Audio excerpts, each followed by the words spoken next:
Hi parents and పిల్లలు ఎలా ఉన్నారు? ఈరోజు నేను మీకు ఒక ఇంట్రెస్టింగ్ స్టోరీ చెప్తున్నాను అనమాట. ఆ స్టోరీ ఏమిటంటే Sid with pigs. Sid and పిగ్స్కి సంబంధించి స్టోరీ అనమాట ఇది. ఈ స్టోరీలో మన సిడ్ ఉన్నాడు, చూసారా? ఎలా ఉంటాడో తెలుసా? మన సిడ్ ఇలా ఉంటాడు అనమాట. బట్టలు వేసుకోడు, బాగా అల్లరి చేస్తాడు, అండ్ పేరెంట్స్ చెప్పిన మాట అస్సలు వినడు, మడ్డీగా ఉంటాడు అనమాట. బాగా కేర్లెస్గా సమాధానాలు చెప్తుంటాడు. చాలా అల్లరి పిల్లవాడు అనమాట సిడ్. చూసారా? ఇలా ఉంటాడు. అల్లరి పిల్లలు, కేర్లెస్ పిల్లలు, మడ్డీగా ఉండే పిల్లలు ఇలా ఉంటారు అనమాట. అంటే సిడ్ ఏం చేసేవాడో తెలుసా? స్నానం చేయమంటే నేను చెయ్యను అని చెప్పేవాడంట. స్నానం బలవంతంగా చేపించిన, బట్టలు వేసుకోమా అంటే నేను వేసుకోను అని అనేవాడంట. తనకి మమ్మీ ఇచ్చిన డ్రెస్ కాకుండా తనకి నచ్చిన డ్రెస్ ఏవో చినిగిపోయినవి, చింపేసుకునేవి, ఇలాంటివి వేసుకునేవాడు అనమాట. లైక్ మ్యాచ్ అవ్వని డ్రెస్సులు, అలాంటి డ్రెస్సులన్నీ వేసుకుంటూ పేరెంట్స్ని బాగా ఇబ్బంది పెడుతున్నాడు. అయితే ఒకరోజు సిడ్ వాళ్ళ మమ్మీ తిన్ని బయటికి తీసుకెళ్ళాలి, పద రెడీ అవ్వు అని అడిగిందంట. అప్పుడు సిడ్ ఏమన్నాడు తెలుసా? నేను బయటికి రాను, నేను రెడీ అవ్వను అని చెప్పాడంట. నువ్వు రెడీ అవినా అవ్వకపోయినా నేను కంపల్సరీ నేను బయటికి తీసుకెళ్తాను అని మమ్మీ చెప్పిందంట. అప్పుడు సిడ్ ఏమన్నాడు అంటే, నేనైతే రెడీ అవ్వను, నేను ఇలానే వస్తాను అని అన్నాడంట. అప్పుడు మమ్మీ, నువ్వు ఇలా వచ్చినా నేను తీసుకెళ్ళిపోతాను నిన్ను, అందరూ నిన్ను షేమ్ అంటారు, పర్వాలేదా నీకు అని అన్నదంట. పర్వాలేదు, నేను ఇలానే వస్తాను, నేను అసలు రెడీ అవ్వను అని చెప్పి మొండిగా సమాధానం చెప్పాడంట. అయితే వాళ్ళ మమ్మీ తన్ని బయటికి తీసుకెళ్ళడానికి బయటికి తీసుకెళ్ళి లాక్ వేసి కార్ కోసం షెడ్ దగ్గరికి వెళ్ళిందంట. ఈలోపు సిడ్ బయట నించొని మమ్మీ కోసం వెయిట్ చేస్తున్నాడు. కారు వస్తుంది కదా, మరి మమ్మీ కోసం వెయిట్ చేస్తున్నాడు. ఈలోపు ఎవరు వచ్చారంటే, ఆ రోడ్లో ఒక బాగా ముసలి ఫార్మర్ అనమాట. ఎలా ఉంటాడంటే, ముసలి ఫార్మర్ ఇలా ఉంటాడు. ఈ ఫార్మర్ ఏం ఫార్మర్? పిగ్స్ ఫార్మర్ అనమాట. అంటే గ్రూప్ ఆఫ్ పిగ్స్ని తీసుకొని ఈ ఫార్మర్ అదే రోడ్లో వెళ్తున్నాడు. ఈ ఫార్మర్కి ఉన్న ప్రాబ్లమ్స్ ఏంటివి తెలుసా? అస్సలు వినపడదు. మనం గట్టిగా కేకలు వేసి చెప్పినా కానీ ఎక్కడో కొంచెం వినపడిద్ది అంతే. గట్టి కేకేస్తే ఏదో కొంచెం, అది కూడా నెగ్లిజిబుల్ అనమాట, అస్సలు వినపడదు. అండ్ కళ్ళు కూడా కనపడవు. చూసారా ఎంత పెద్ద పెద్ద కళ్ళద్దాలు పెట్టుకున్నాడో కదా? ఇంత పెద్ద పెద్ద కళ్ళద్దాలు, అస్సలు కళ్ళు కనపడవు. అండ్ ఆ రోజు ఆ ముసలి ఫార్మర్ ఏంటి, స్పెట్స్ కూడా మర్చిపోయాడు.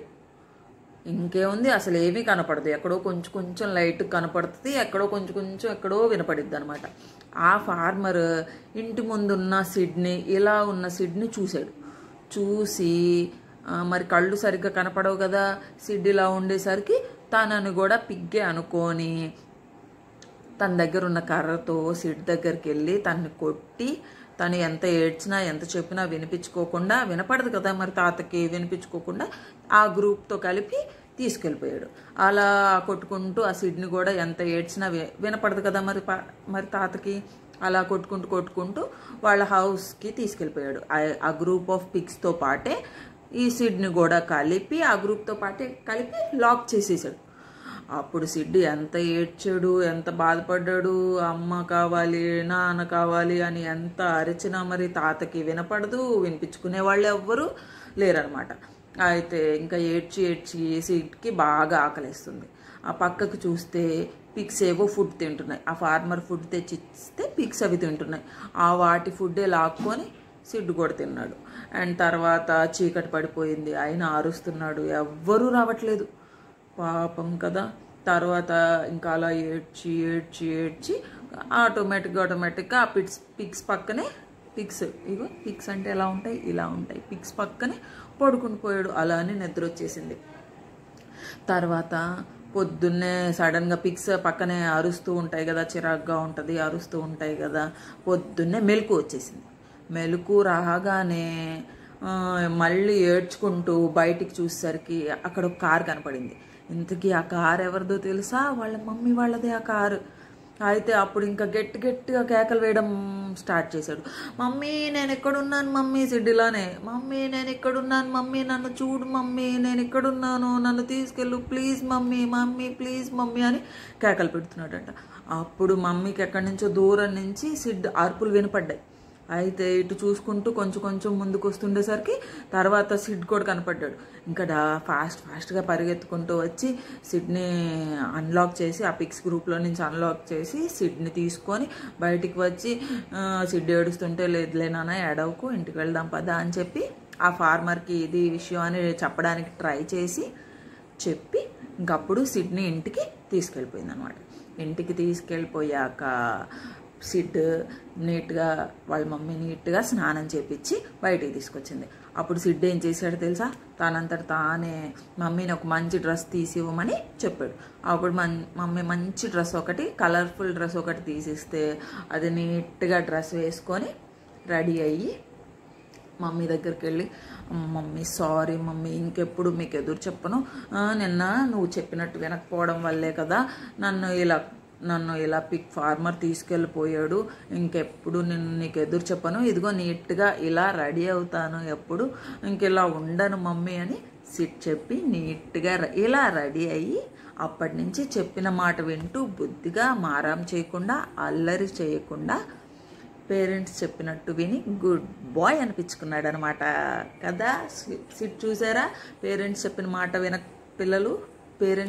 మాట వినకపోతే ఎలాంటి ప్రాబ్లమ్స్ ఎదురవుతాయో అర్థమైందా?